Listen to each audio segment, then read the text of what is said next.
નમસ્કાર ખેડૂત મિત્રો, વિશ્વાસ એગ્રો એજન્સી રાણપુર ખેતી માહિતીની યુટ્યુબ ચેનલમાં હું ધુડાભાઈ સર્વ ખેડૂત મિત્રોનું હાર્દિક સ્વાગત કરું છું. તો ખેડૂત મિત્રો, આ વર્ષ જોવા જઈએ તો કપાસ માટે થોડું ઘણું ટફ છે અથવા તો વાવેતર થોડુંક ઓછું થયું છે અને આ વર્ષે લગભગ બમ્પર વાવેતર થવા જઈ રહ્યું હોય તો એ મગફળી છે, સોયાબીન છે, એવા પાકોનું વાવેતર થયું છે. એટલે આ વર્ષે કપાસનું વાવેતર થોડું ઓછું થયું છે. એટલે મને એવું ખ્યાલ આવે છે કે અર્થશાસ્ત્રના નિયમ મુજબ જો વાવેતર ઓછું થાય તો ભાવ વધે અને વાવેતર વધારે થાય તો ભાવ ઘટે. એટલે આ વર્ષે કપાસનું વાવેતર થોડું ઘણું ઓછું થવાની સંભાવના છે, તો કપાસના ભાવ પણ વધવાની સંભાવના છે. અને આ વર્ષે સરકારશ્રી તરફથી 1622 CCI ભાવ નક્કી કરવામાં આવેલા છે. એટલે ખેડૂત મિત્રો, 1622માં એ તમે CCI નોંધણી કરાવો તો 1622માં તમે તમારો કપાસ વેચી શકશો. આમ જોવા જઈએ તો કપાસ એ સફેદ સોનું અને રોકડીયો પાક ગણાય છે. ખેડૂતોને ઓછા સમયમાં ઓછા ખર્ચે અને વધુ ઉત્પાદન કે વધુ આવક રળી આપતો પાક હોય તો એ કપાસ છે.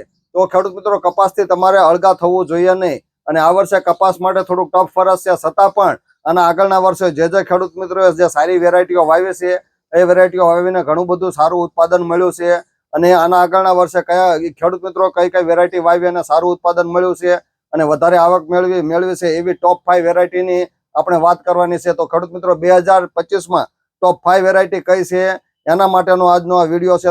તો તમે આ વિડીયો શાંતિથી જોજો અને કપાસની ખેતી કરતા હોય તો તમે આ વિડીયો શાંતિથી જોવો અને જેથી કરીને તમે સાચા અને સારા બિયારણની ખરીદી કરી શકો. ખેડૂત મિત્રો, 2025માં ટોપ 5 વેરાયટી કઈ કહેવાય એના વિશેનો જે આ માહિતી છે એ સરસ મજાની માહિતી છે, તો શાંતિથી આ વિડીયો સાંભળજો. એમાં સર્વપ્રથમ આવે છે ગોલ્ડ કિંગનું મિથિલા. 2024માં ગોલ્ડ કિંગનું મિથિલા જે ગોલ્ડ કિંગ કંપની બનાવે છે, 2024માં ઘણા બધા ખેડૂતોએ વાવેતર કરેલું અને આ વર્ષે 2025માં બધા ખેડૂત મિત્રો નામથી માંગે છે કે ભાઈ અમારે મિથિલા કપાસ હાઇબ્રિડ કપાસ વાવો છે, મિથિલા કપાસ વાવો છે. આમ જોવા જઈએ તો ગોલ્ડ કિંગ એ કોટન કિંગ ગણાય. એની ઘણી બધી વેરાયટી આવે છે. દુશાલા આવે છે, મિથિલા આવે છે, લિનોરા આવે છે, અલગાર આવે છે, સિપ્રા આવે છે. એટલે ગોલ્ડ કિંગ એ રિસર્ચમાં સારામાં સારું કામ કરે છે. અને આના MD છે માન્ય શ્રી કીર્તિભાઈ પટેલ. એમણે જે આ મિથિલા વેરાયટી બનાવી છે એ લગભગ 2 જ વર્ષમાં સર્વ ખેડૂત મિત્રોમાં અથવા તો ગુજરાતના ઘણા બધા ખેડૂત મિત્રોમાં લોકપ્રિય થઈ ગયેલી છે. અને સૌથી ઝડપી ખેડૂતોમાં જો માંગ વધી હોય તો મિથિલા હાઇબ્રિડ કપાસની છે અને એનું કંપનીનું નામ છે ગોલ્ડ કિંગ બાયોજીન પ્રાઇવેટ લિમિટેડ. ત્યારબાદ આવે છે નુજુવડુ સીડ્સનું રાજા. બીજા નંબરે આપણે રાજા વેરાયટી વિશે વાત કરીશું. તો કે નુજુવડુ સીડ્સનું રાજા છે. આમ રાજા એટલે નુજુવડુ સીડ્સનું રાજા લગભગ 51 વર્ષ જૂની કંપની, એટલે કંપનીના વર્ષ થયા છે 51. એનું રાજા વિશે વાત કરીએ તો રાજા એ કપાસનો રાજા કહેવાય. 2200+ જે વેરાયટી છે એમાં રાજા જ છે. મોટું ઝીંડવું છે, 2 ડાળી વચ્ચે અંતર ઓછું છે, વધુ વરસાદ સામે ટકી શકે છે અને વધુ ફાલની ક્ષમતા છે. અને પહેલે નીચેથી ઉપર સુધી ટોચ સુધી એક જ સરખા ઝીંડવા રહેશે અને ઝીંડવાની ઉત્તમ ફાટ છે. વીણવામાં ખૂબ જ સરળ છે અને ચૂસ્યા પ્રકારની જીવાતો સામે સહનશીલ છે. અને ખાસ કરીને લીલી પોપટી હોય તો એમાં લાગતી નથી, એટલે મોંઘી દવાનો છંટકાવ રાજામાં ખૂબ જ ઓછો કરવો પડે છે. આ ઉપરાંત એ દરેક પ્રકારની જમીનમાં અનુકૂળ છે. એ પિયત હોય તો ચાલે, બિન પિયત હોય તો પણ ચાલે, ભારે હોય કે હળવી, દરેક પ્રકારની જમીનમાં અનુકૂળ આવતી હોય એ વેરાયટી છે રાજા, જે નુજુવડુ સીડ્સ પ્રાઇવેટ લિમિટેડની વેરાયટી આવે છે. એટલે જ કહેવાય છે રાજા એ રાજા છે, જે રાજાને કોઈ પહોંચી ના કે એમ એ વેરાયટીમાં 2200+ જે વેરાયટી છે એમાં નુજુવડુ સીડ્સનું રાજા એ રાજા કહેવાય ને. 51 વર્ષ જૂની કંપની, એટલે કંપનીમાં પણ કઈ ખામી નહીં અને વેરાયટીમાં પણ ખામી નહીં.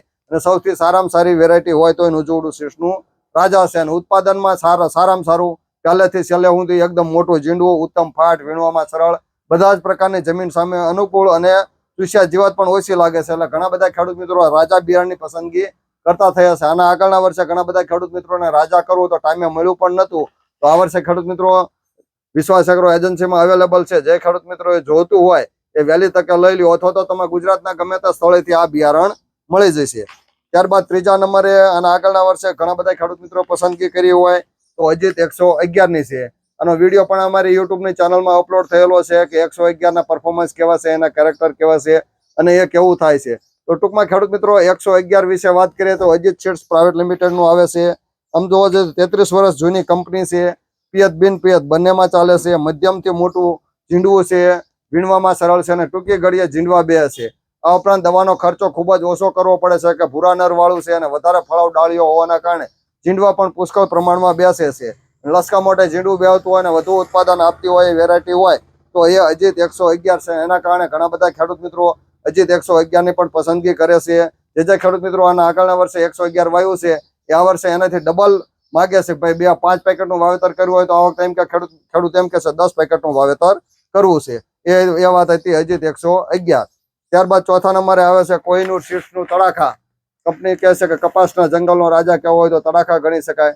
મધ્યમથી મોટું ઝીંડું, પિયત બિન પિયત બંનેમાં ચાલે, ઉત્તમ વીણાટ, વત્તા ફાલ બેસવાની ક્ષમતા સારી, છોડવો એકદમ ઊંચો થાય, ઊંડું મૂળ, રોગ પ્રતિકારક શક્તિ સારામાં સારી છે. અને મજૂરોની પ્રથમ પસંદગી બન્યું હોય તો તડાખા કપાસ છે, જે વધુ ઉત્પાદન આપવાની કેપેસિટી ધરાવે છે. અને સર્વ ખેડૂત મિત્રોને લોકપ્રિય થયું હોય તો 2-3 વર્ષથી તડાખા વેરાયટી બધા જ ખેડૂત મિત્રોમાં લોકપ્રિય થઈ હોય એવી વેરાયટી છે તડાખા. ત્યારબાદ છેલ્લે અને 5મા નંબરે આવે છે કર્તવ્ય સીડ્સનું કદમ. જો ખેડૂત મિત્રો એક કદમ આગળ આવવું હોય તો તમે કદમ બિયારણ વાવો. આ કર્તવ્ય કંપની કહે છે અને કંપની એમ કહે છે કે ખેડૂતોનો વિકાસ એ જ અમારું કર્તવ્ય. એટલે કર્તવ્ય મધ્યમથી મોટું ઝીંડવું છે કદમનું, પિયત બિન પિયત બંનેમાં ચાલે છે. ચૂસ્યા જેવા સામે પ્રતિકારક છે, મજબૂત તથા ખીલા મૂળ વાળી જાત છે. છોડમાં સુકારો ઓછો લાગે છે, ટૂંકી ઘડીએ ઝીંડવા બેસે છે, વીણવામાં ખૂબ જ સરળ છે અને ફાલ આપવાની ક્ષમતા પણ સારામાં સારી છે.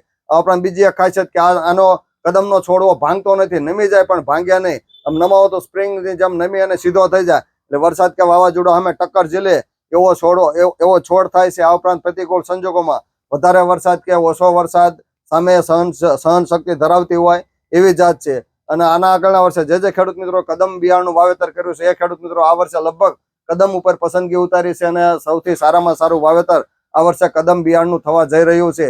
એટલે ખેડૂત મિત્રો જો તમારે એક કદમ આગળ આવવું હોય તો કર્તવ્ય સીડ્સના જે બિયારણ આવે છે એમાંથી તમે કદમની પસંદગી કરી શકો છો. આમ જોવા જોઈએ તેના 4 બિયારણ આવે છે. એક તો મોદીજી આવે છે, 2 in 1 આવે છે, મોદીજી, 2 in 1, કદમ અને ગેલેક્સી.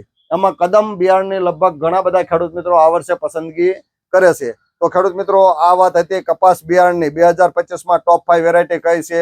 એટલે કે 2024ના ખેડૂતોના અનુભવ મુજબ આ વેરાયટીઓની આપણે પસંદગી કરી છે. અને જે ખેડૂત મિત્રો વિશ્વાસ એગ્રો એજન્સીમાં આ વર્ષે ખરીદી કરી છે એ સર્વ ખેડૂત મિત્રોનો હું આભાર માનું છું. હું આશા રાખું છું કે તમે જે અમારી દુકાનેથી બિયારણની ખરીદી કરી છે એ બિયારણ સારામાં સારા થાય, કપાસે રોકડીઓ પાકશે એટલે તમે સારામાં સારી તમને આવક રળી આપે એવી આશા સાથે હવે આપણે આ ટોપ 5 વિડીયો બનાવ્યો છે. અને હવે પછી આપણે નવી માહિતી એકત્ર કરીએ. ત્યાં સુધી અમને રજા આપો. આવજો. આભાર. જય જવાન, જય કિસાન અને જય વિજ્ઞાન.